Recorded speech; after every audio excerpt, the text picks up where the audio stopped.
Yes, my back is still out. I'm still sick to death of this back outage. But we're going to continue on with the video. Today and yesterday, a lot of science and announcements came out about climate change and what's happening. Let's go over the board.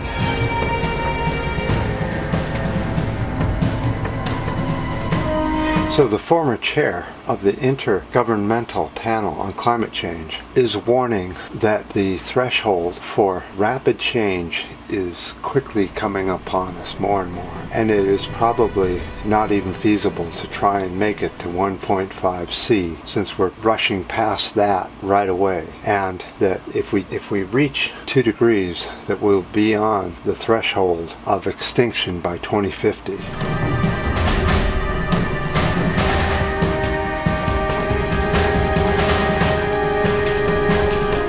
So many of the studies say that if we go past 2 degrees that we cook ourselves to death. But in reality, the reason we're going up so high is because we've passed 400 parts per million of CO2 permanently now. We will permanently be in the 400s for hundreds if not thousands of years. Even if we completely stopped polluting all CO2, even if we stopped consuming all of fossil fuels and stopped driving gasoline powered vehicles and diesel powered vehicles and jets and all that, we'd still climb past the 2C mark. Now the Met Office in the UK is putting this information out, that we are headed for the highest temperatures that the Earth has ever seen in 2 million years, 9C in the next 100 years. Right now, we are at about 100,000 years since the temperatures on the planet have been as hot as they were in August and September of 2016. So, as it goes right now, August and September have been the hottest months ever since humans have been on the planet. That is how terrible this is getting, and nightmarish. The speed in which the temperatures are rising are so much faster than anybody's predicted yet, as I told you they would be. I know that every single time a scientific study comes out, the governments make them reduce it, back it off, chum the numbers down, that kind of thing. But you can only do that so long, and then the truth comes out, doesn't it? Yeah. So let's go over and check out what CO2 is doing today. And unfortunately, we are starting back up. Let's first go over the board and look at what CO2 did this year.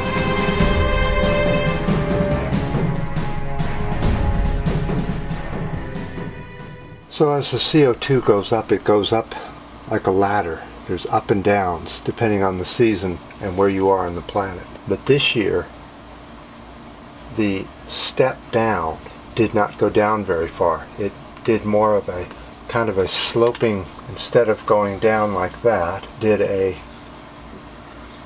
where this part is more flat, and then this will be much steeper once it starts. What has the CO2 count been lately? Okay, September 28th, 2016, it was 444. That's basically the bottom of the CO2 for this year. Now it's all back up. Start heading back up. Last year it was 396.91 parts per million. This information comes from NOAA. So, where were the highest record temperatures on the planet this year? Well, of course, the North Pole. The Arctic Ocean had the highest temperatures they've ever had, ever recorded. Alaska also broke record temperatures, along with several other states and several other places on the planet. 2016 is bound to be the hottest year ever since humans have been on the planet. Not quite there yet. We won't know until after 2016 turns into 2017 and all the official numbers can come out. But as it's right now, we are at the hottest point humans have ever seen on the planet. Okay guys, I'll keep trying. I'm not putting out much of a video these days because of my back. But as soon as it decides to heal itself and stop doing all this nonsense, we'll continue on. And we're definitely going to do research into what all this is about. What are these? Don't understand. Well, we're doing some some investigative work on that. Fascinating what's happening. So I appreciate all the comments on the last videos and the ups and the downs and the new subscribers. And until next time.